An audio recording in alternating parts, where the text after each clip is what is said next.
اعوذ باللہ من الشیطان الرجیم بسم اللہ الرحمن الرحیم۔ خون کا رضاکارانہ عطیہ ایک انمول قدم ہے۔ یہ عمل ایک طرف تو کسی کی جان بچا سکتا ہے تو دوسری جانب خون دینے والے کے لیے مشکلات کا سبب بھی بن سکتا ہے۔ زیادہ تر صحت مند لوگ باقاعدگی سے خون کا عطیہ دے سکتے ہیں، تاہم کچھ لوگ خون کا عطیہ دینے کو تیار نہیں ہوتے اور یہ بہانہ بناتے ہیں کہ دوسرے افراد کافی عطیہ کر رہے ہیں۔ ماہرین طب کی نظر میں خون کا عطیہ کرنے اور نہ کرنے کی درست وجوہات کیا ہیں؟ اگر آپ کی عمر 18 سال سے کم یا 60-65 سال سے زیادہ ہے تو آپ کو خون کا عطیہ دینے کی ضرورت نہیں ہے۔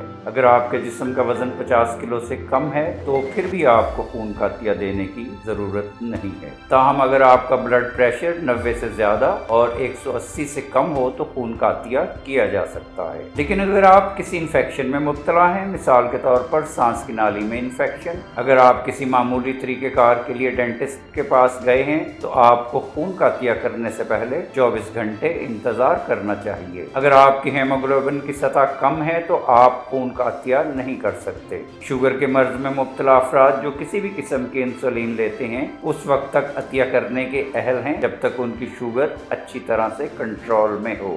ناظرین، خالص و معیاری اشیاء خریدنے کے لیے www.chiltanpure.com پر تشریف لائیں اور معلوماتی ویڈیوز تک بروقت رسائی کے لیے ہمارے چینل کو ضرور سبسکرائب کریں۔ ناظرین، یہ ویڈیو عام معلومات کے لیے ہے، اس حوالے سے اپنے ڈاکٹر سے بھی ضرور مشورہ لیں۔